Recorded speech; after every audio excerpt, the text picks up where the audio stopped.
وآخر دعواهم أن الحمد لله رب العالمين۔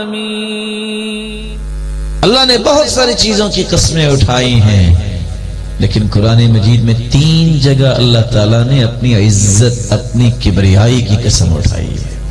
ان میں سے ایک قسم کون سی ہے؟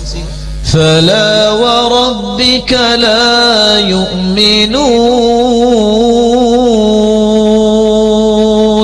حَتَّى يُحَكِّمُوكَ فِيمَا شَجَرَ بَيْنَهُمْ۔ آج کسی نے بیچلر کر لیا ہو، نام بھی لکھتا نیچے انڈر بریکٹ لکھتا ہے، کوئی بی اے لکھ رہتا ہے، کوئی بی ایڈ لکھ رہا ہے، کوئی ایم اے لکھ رہا ہے، ڈگری ہولڈر ہے۔ جو چاہے سابقے لاحقے لگا لو، لیکن اللہ کے فیصلے کو پہلے سمجھ لو۔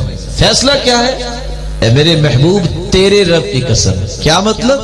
مجھے میری کبریائی کی قسم، میری عزت و جلالت و تقدس کی قسم، جو لوگ میرے پیارے محبوب تیری بات کو حتمی بات، آخری بات، اٹل فیصلہ نہیں سمجھتے، میں اپنی کبریائی کی قسم اٹھاتا ہوں، میرے نزدیک وہ مسلمان ہی نہیں ہے، مومن نہیں ہے۔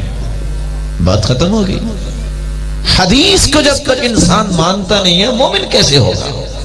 اس لیے اللہ کے رسول صلی اللہ علیہ وسلم کو، حدیث کو اللہ تعالیٰ نے پوری کائنات کے لیے آئیڈیل بنایا، رول ماڈل بنایا۔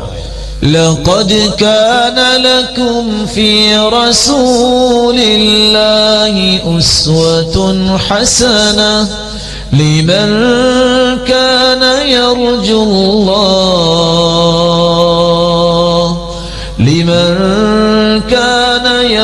اللَّهَ وَالْيَوْمَ الْآخِرَ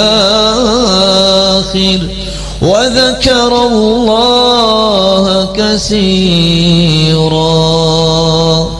پوری کائنات کے لیے نمونہ، قدوہ، اسوہ، آئیڈیل، رول ماڈل اگر اللہ نے بنایا ہے تو اللہ کے رسول کو، اللہ کے رسول بات کرتے ہیں تو حدیث، آپ کو کوئی عمل مسلمانوں کے سامنے آتا ہے تو حدیث، پتہ یہ چلا رول ماڈل میرے اور آپ کے لیے کیا ہے؟